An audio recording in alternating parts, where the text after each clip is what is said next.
Did you really think a black waitress could understand Russian? The words drifted across the private dining room with the quiet confidence of a man who had never imagined being wrong. They floated above the clinking crystal glasses, the muted piano in the corner, and the soft conversations of executives dressed in tailored suits worth more than most Americans earned in a month. Nobody reacted because nobody else at the table understood what Ethan Caldwell had just said. At least, that was exactly what he believed. The Avalon Room sat on the top floor of one of Manhattan's most exclusive restaurants, where the skyline shimmered beyond floor-to-ceiling windows like a field of scattered diamonds. Every polished fork reflected warm candlelight. Every bottle of imported wine carried a story measured in thousands of dollars instead of years. Tonight was supposed to celebrate the final dinner before a multinational technology partnership worth nearly $2 billion.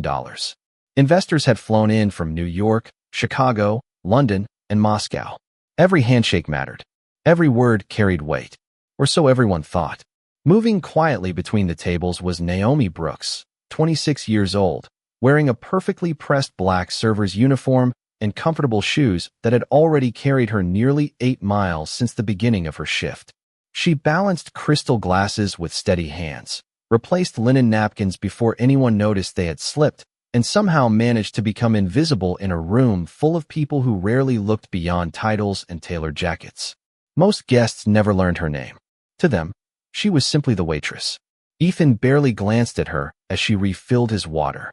His attention remained fixed on the Russian investors seated across the table.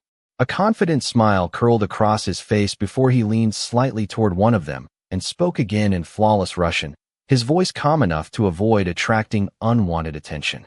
A few of the executives exchanged uneasy smiles. One quietly lowered his eyes. Another forced a polite laugh that sounded more like obligation than amusement. Ethan seemed pleased with himself. He assumed he had built an invisible wall around his words, one language separating the powerful from the people serving them. Naomi continued arranging silverware with the same calm expression she had worn all evening. She never interrupted conversations. She never searched for attention. She simply listened while moving through the room with the quiet rhythm that years in hospitality had taught her.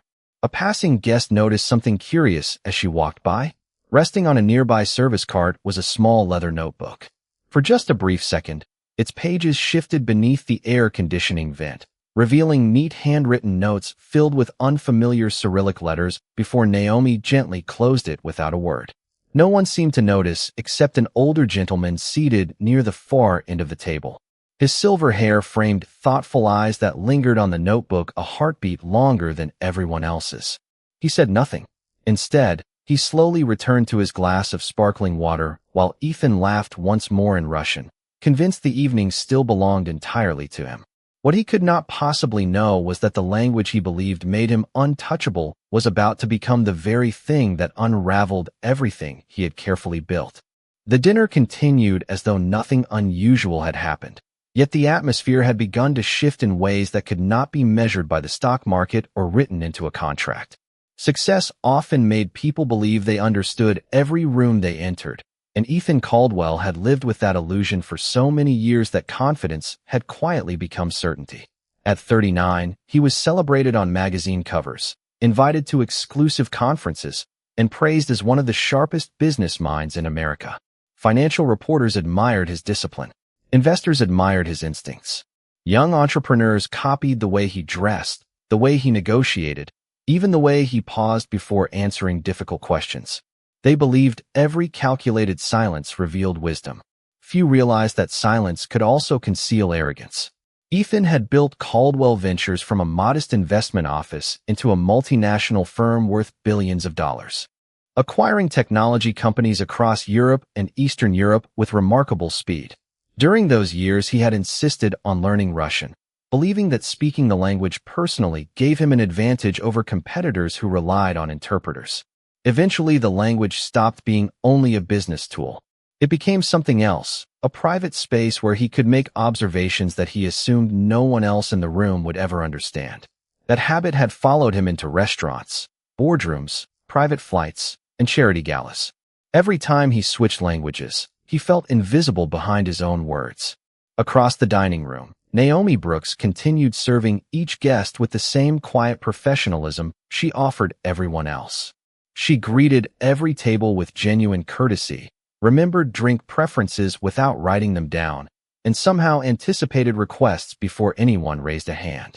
Years of hospitality had taught her that the people who spoke the loudest were rarely the ones paying attention.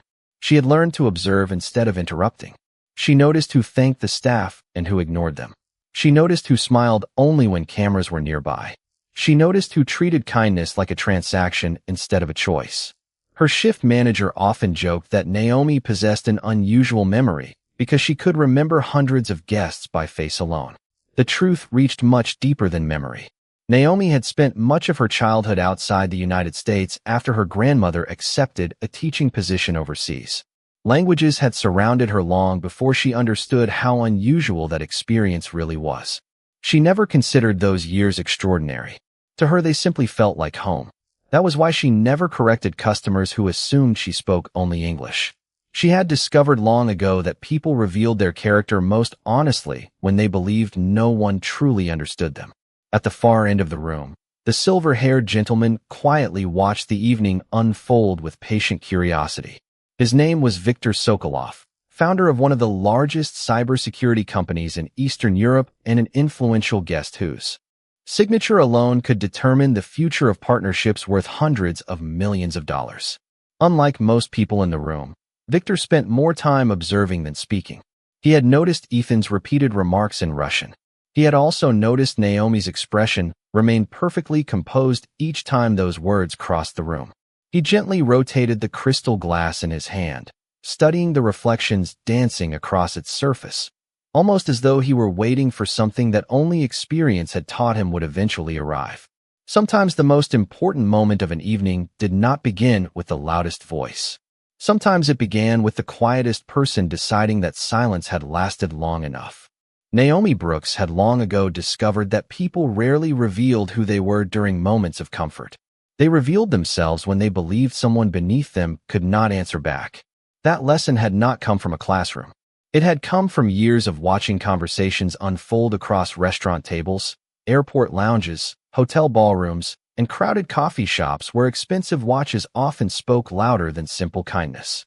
Long before she carried polished silver trays through Manhattan's finest dining rooms, her world had looked very different.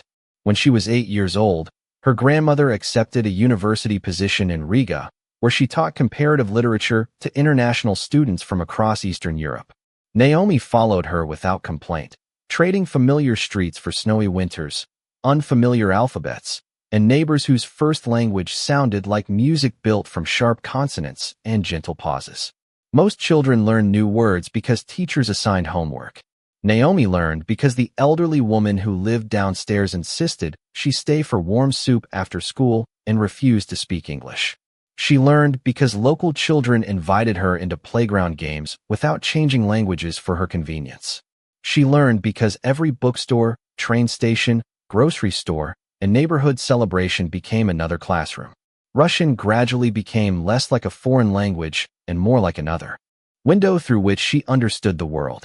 Yet her grandmother repeated one lesson more often than grammar or pronunciation. Knowledge was never meant to become a weapon for pride. It was meant to become a bridge for understanding. Those words remained with Naomi long after she returned to the United States. She earned scholarships, studied international hospitality and business communication, and surprised professors with essays comparing American customer service to Eastern European traditions of respect. Several classmates encouraged her to pursue diplomatic work or international consulting, but life rarely followed carefully designed plans. Her grandmother became ill during Naomi's final year of college, leaving medical expenses that quickly consumed every dollar she had saved. A stable job with flexible hours became more important than ambitious dreams, and the restaurant offered both. She accepted the position without bitterness because dignity had never depended on a job title. It depended on the way a person carried themselves each day. Back inside the Avalon room, she carefully collected empty appetizer plates while conversations continued around her. Ethan spoke again in Russian, his tone casual, almost playful, drawing another restrained smile from one executive seated beside him. Naomi did not slow her pace. She did not reveal surprise.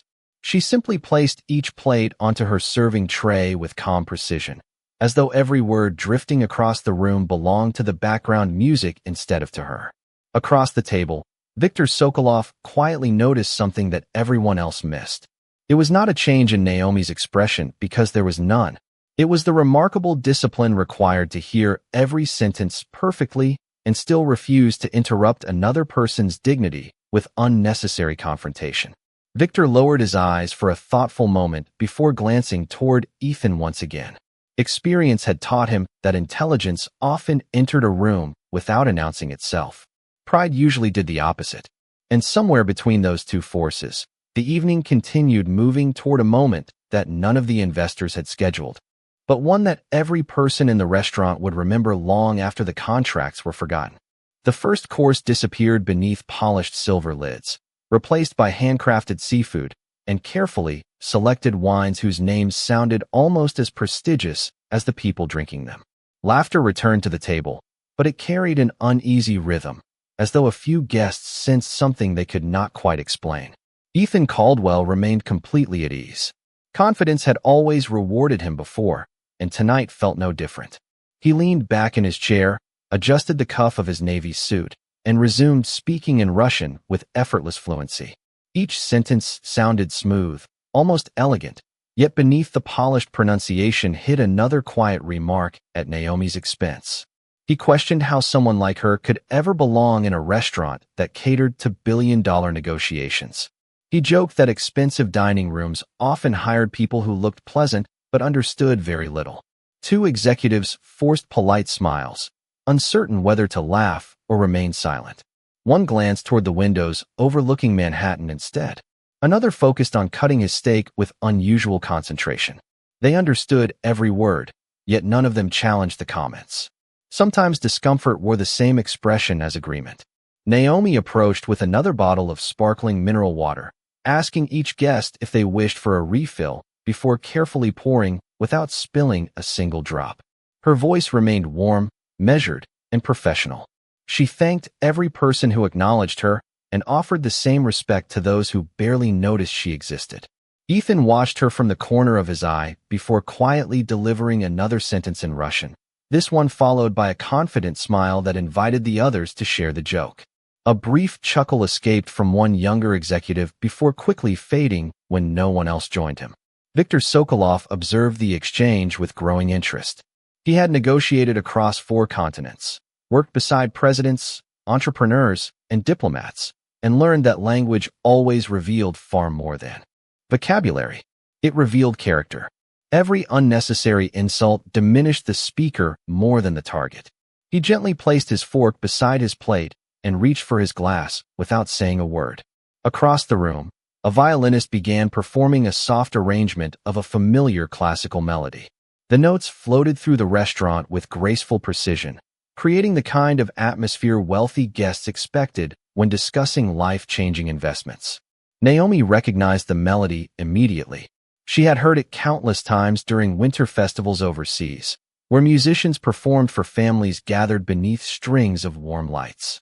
For just an instant, the music carried her back to another place and another season before she quietly returned her attention to the present.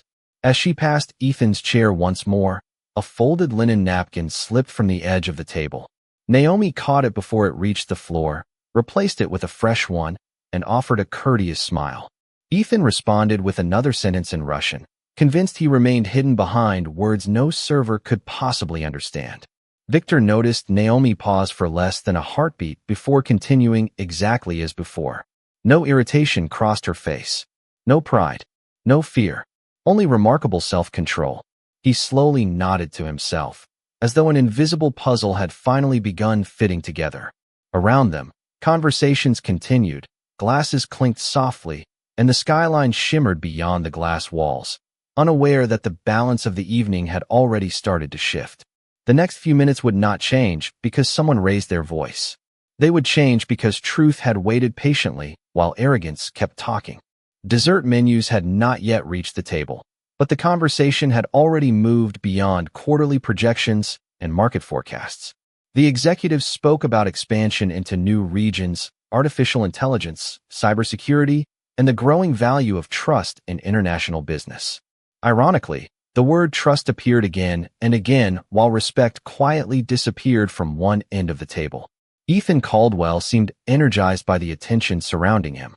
Every successful deal had reinforced the belief that he could read people faster than anyone else in the room. To him, confidence and correctness had become nearly identical. As another course arrived, Naomi carefully placed each plate before the guests with practiced precision, remembering every seating arrangement without hesitation. She thanked each person with the same calm courtesy, whether they acknowledged her or not. Ethan waited until she stepped just beyond the nearest chair before speaking in Russian once again. His voice remained low enough to sound private, but loud enough for the executives closest to him to hear every word. He joked that some people spent their entire lives carrying trays because they never possessed the ability to carry responsibility. A restrained laugh escaped from one guest before quickly fading into uncomfortable silence. Another executive cleared his throat and reached for his water instead of responding. The joke had failed to entertain, yet Ethan interpreted their silence as approval. He continued, adding another remark suggesting that education and ambition could never overcome the circumstances into which certain people were born.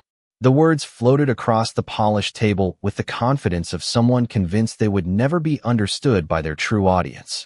Naomi heard every syllable. She recognized not only the vocabulary, but also the subtle expressions that revealed years of habit rather than a single careless moment.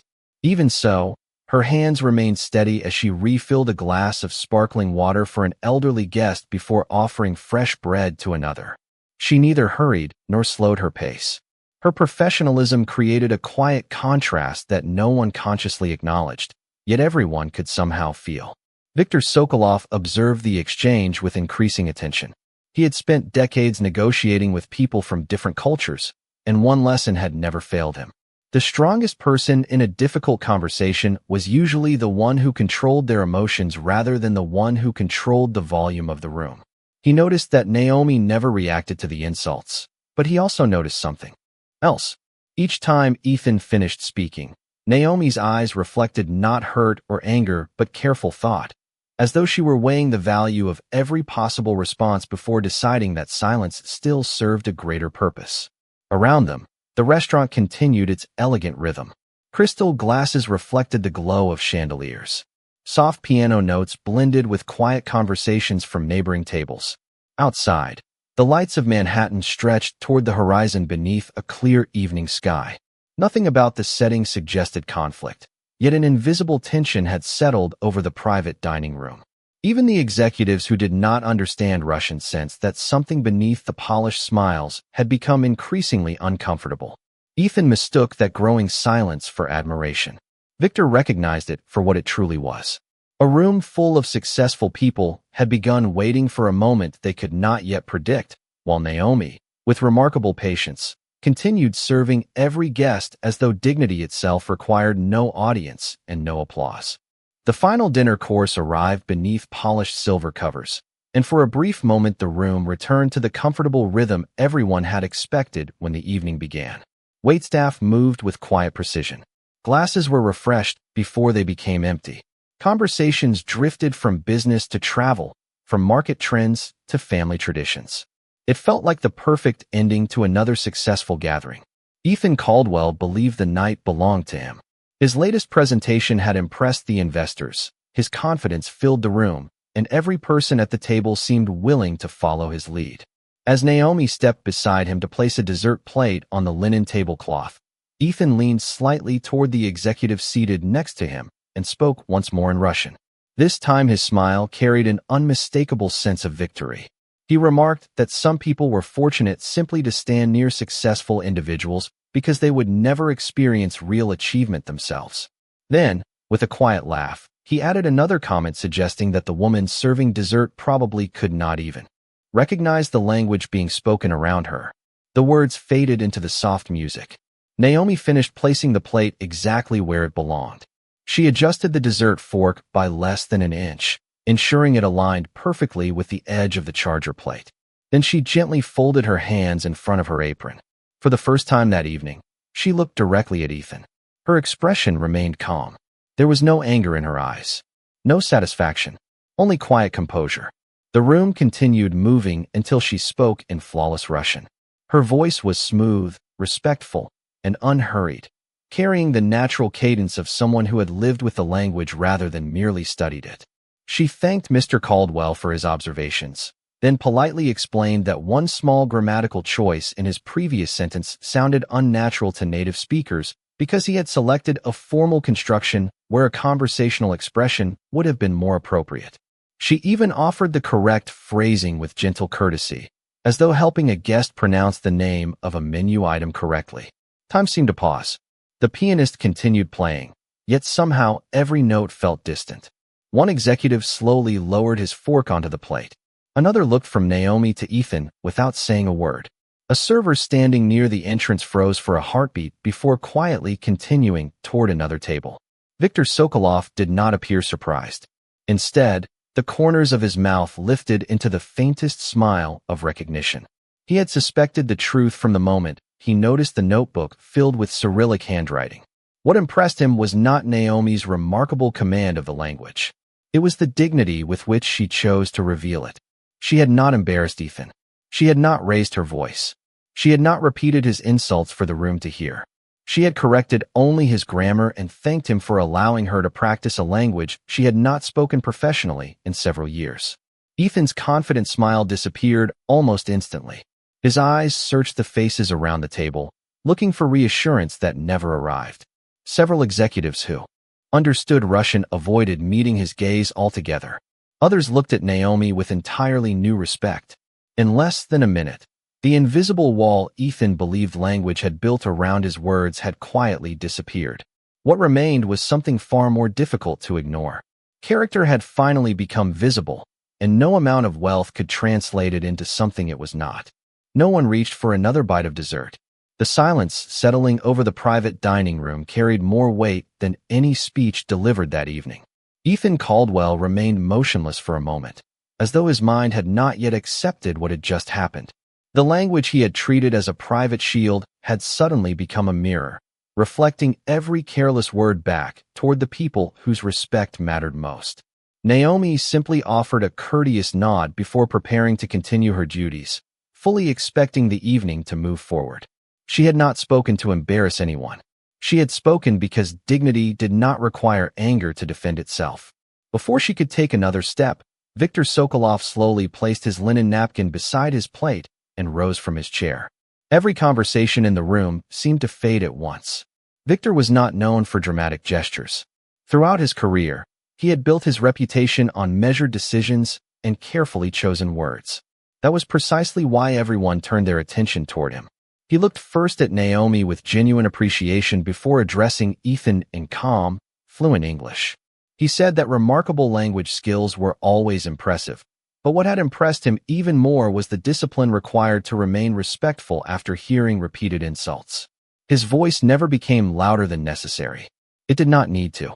Every sentence landed with quiet authority.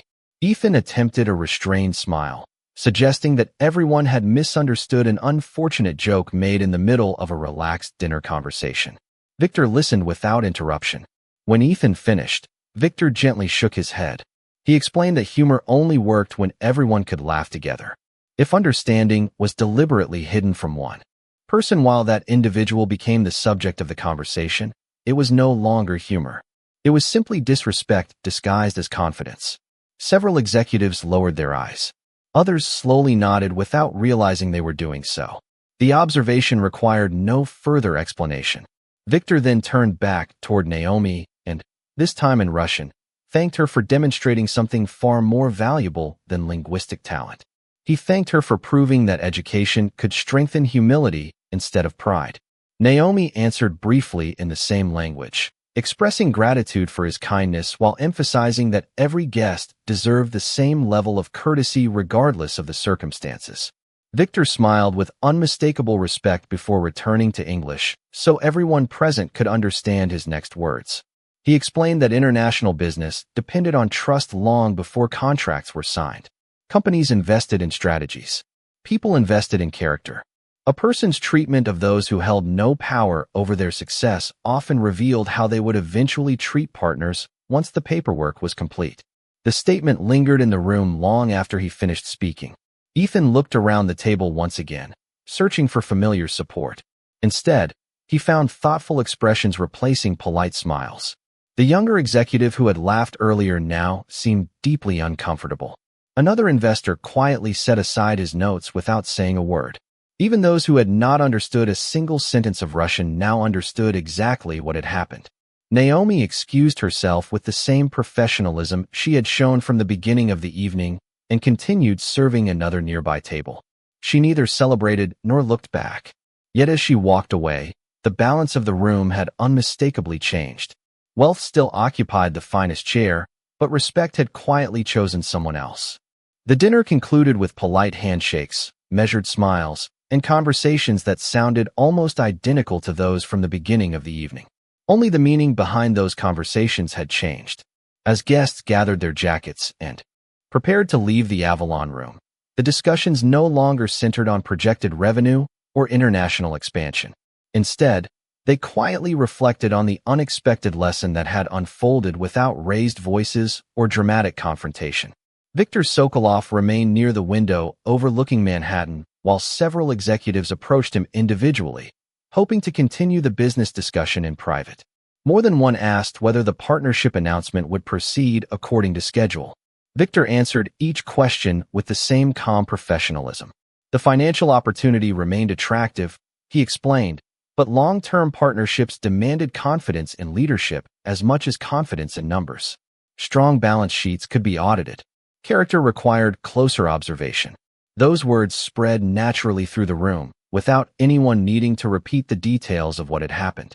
Ethan Caldwell stood near the table reviewing documents that suddenly seemed less important than they had an hour earlier.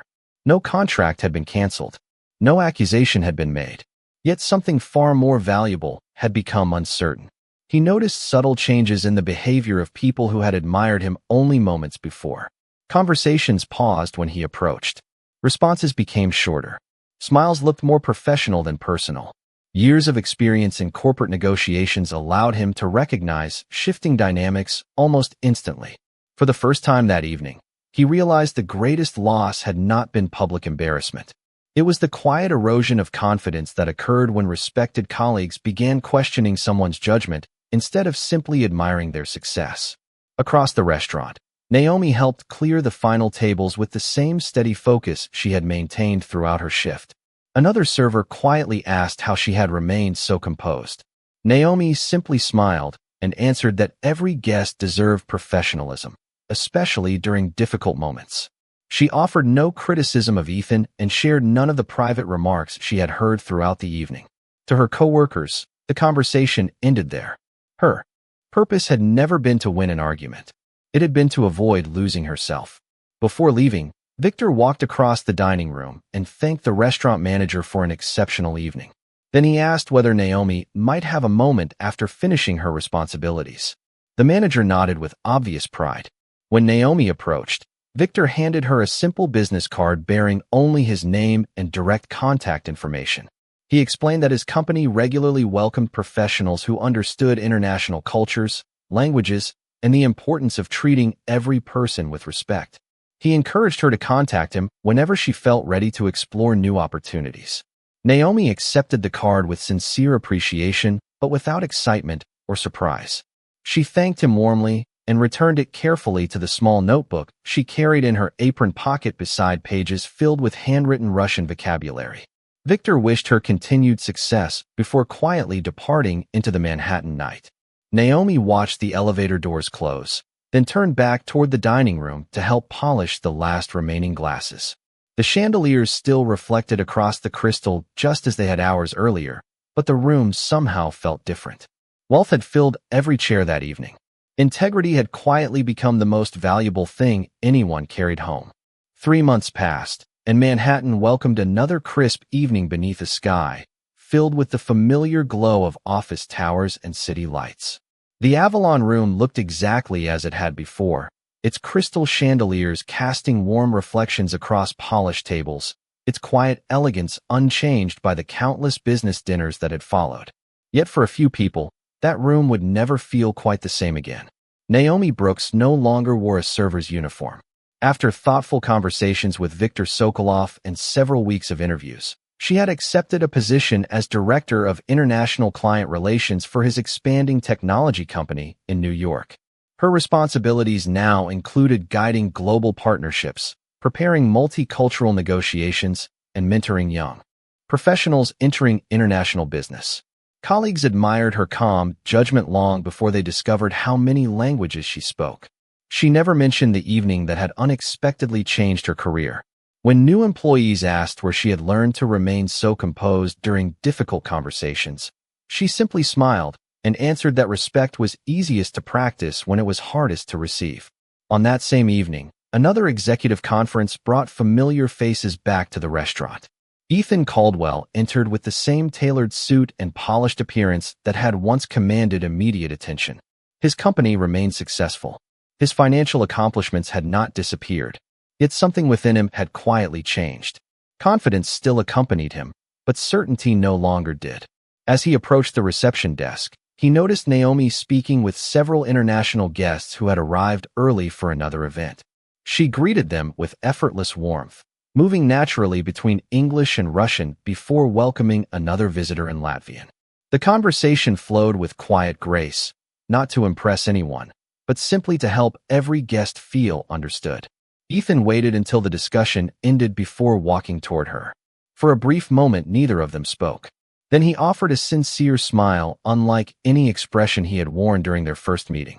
He admitted that he had spent many weeks reflecting on that dinner and the assumptions he had carried into the room. He thanked Naomi for responding with dignity instead of humiliation, explaining that her restraint had forced him to confront a version of himself that success had allowed him to ignore. Naomi accepted his words with the same quiet composure she had always carried.